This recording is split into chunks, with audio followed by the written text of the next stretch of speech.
ধরুন আপনি আপনার মোবাইল ফোনটা ট্রেনের কোনো জানলার পাশে বসে আপনি এইভাবে ইউজ করছিলেন।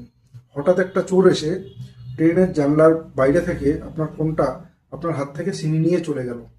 যেহেতু আপনি ফোনটা ইউজ করছিলেন, ফোনটা ওপেন ছিল, কোনো লক ছিল না। আপনি ভাবুন আপনার সাথে কি ঘটতে পারে। আপনার ফোনে অনেক কিছু পার্সোনাল ডেটা ছিল, personal photos, personal videos, and আপনি যে ইউপিআই পেমেন্টগুলো করতেন তার পুরো ডিটেলস আপনার ফোনে ছিল।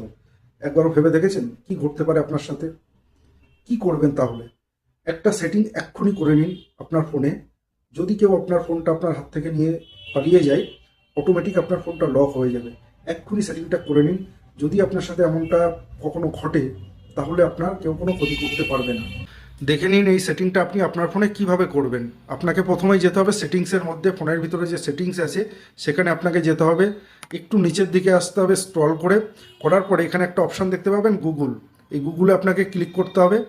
করার পরে এই পেজটা ওপেন হবে। এখানে দেখবেন একটা অল সার্ভিস বলে অপশান আছে। এই অল সার্ভিস আপনাকে ক্লিক করতে হবে। করার পরে স্ক্রল করে আপনাকে নিচের দিকে আসতে হবে।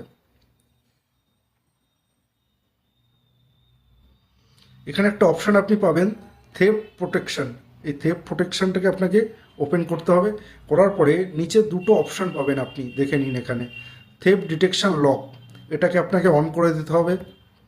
নিচে আরেকটা অপশান পাবেন, অফলাইন ডিভাইস লক, এটাকে আপনাকে অন করে দিতে হবে। বাস, আপনাকে আপনার ফোন যদি কেউ আপনার হাত থেকে ছিনিয়ে নিয়ে চলে যায়, অটোমেটিক্যালি আপনার ফোন লক হয়ে যাবে। সে আপনার কিছু ক্ষতি করতে পারবে না। এই সেটিংটা এক্ষুনি আপনি আপনার ফোনে করে রাখুন।